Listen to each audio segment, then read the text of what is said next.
আসসালামু আলাইকুম এভরিওয়ান। আজকে আমি আপনাদের সাথে শেয়ার করব কচুরমুখীতে চিংড়ি মাছ রান্না। এজন্য আমি কচুরমুখীগুলো কেটে আগে থেকে সিদ্ধ করে রেখেছি। এরপর আমি এখানে দিয়ে দিলাম পরিমাণ মতো সরিষার তেল। তেল যখন গরম হয়ে গেল তখন আমি এখানে দিয়ে দিলাম পরিমাণ মতো পেঁয়াজ কুচি এবং লবণ। তারপরে আমি আস্তে আস্তে সুন্দরভাবে নাড়াচাড়া করে নিব পেঁয়াজ যতক্ষণ না পর্যন্ত বাদামি কালার রঙের হয়।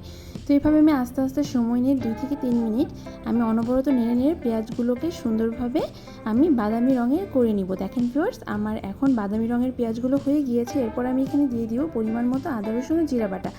দিয়ে আমি সুন্দরভাবে নাড়াচাড়া করে নিচ্ছি ভিউয়ার্স। দেখেন, তো আমি এভাবে সুন্দরভাবে নাড়াচাড়া করে আমি এরপর এর মধ্যে দিয়ে দিব পরিমাণ মতো একটু পানি।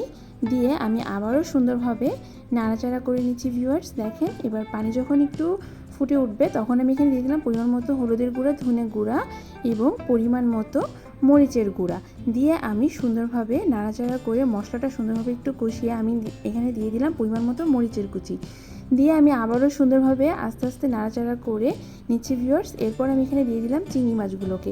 দিয়ে আমি এপিট ওপিট সুন্দরভাবে নেড়ে নেড়ে মাছগুলোকে আমি নেড়ে নিচ্ছি ভিউয়ার্স। দেখেন, এরপর আমি ঢাকনা দিয়ে ঢেকে দিচ্ছি। আমি 3 মিনিট পর আমি ঢাকনাটা উঠিয়ে আমি আবারও সুন্দরভাবে নেড়ে নিচ্ছি ভিউয়ার্স। দেখেন, আমি মাছটা সুন্দরভাবে কষিয়ে নেব। মাছ যত সুন্দরভাবে কষানো হবে তরকারি কিন্তু ততই মজা লাগে খেতে।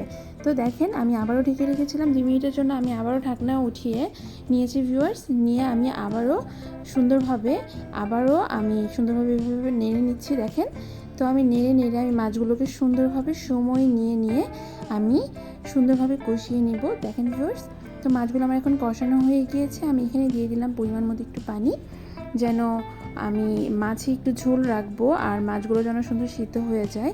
এই জন্য আমি এখানে পানি দিয়ে দিলাম পরিমাণ মতো। দিয়ে আমি সুন্দরভাবে নাড়াচাড়া করে নিচ্ছি ভিউয়ার্স। এরপর আমি সুন্দরভাবে ঢেকে দিলাম 3 মিনিটের জন্য। দেখেন ভিউয়ার্স, তো এরপর আমি ঢাকনাটা উঠিয়ে আমার মাছের পানি যখন ফুটে উঠবে তখন আমি এখানে দিয়ে দিলাম কচুরমুখীগুলোকে, যে সিদ্ধ করে কচুরমুখীগুলো রেখেছিলাম। তো এরপর আমি আবারও 5 মিনিটের জন্য ঢেকে দিয়েছি। আমার মাছের তরকারিটি অলমোস্ট ভিউয়ার্স দেখেন হয়ে গিয়েছে। আমি সুন্দরভাবে নাড়াচাড়া করে নিচ্ছি এবার। তো এইভাবে নেড়ে নেড়ে আমি দেখব। তারপরে আমি আবারও 2 মিনিটের জন্য ঢেকে দিয়েছি। ঝোলটা আমি আরেকটু শুকাবো এজন্য ভিউয়ার্স। তো আমি তারপরে দেখেন অলমোস্ট আমার মাছ এবার সম্পূর্ণই হয়ে গিয়েছে। এরপর আমি সুন্দরভাবে একটি বাটিতে ঢেলে মাছটিকে পরিবেশন করব। আমার ভিডিওটি যদি ভালো লাগে অবশ্যই আমার ভিডিওটিকে লাইক করে দিবেন এবং বাসায় অবশ্যই আপনারা ট্রাই করে দেখবেন এবং অবশ্যই শেয়ার করে দিবেন। আর আমার চ্যানেলটি অবশ্যই সাবস্ক্রাইব করবেন।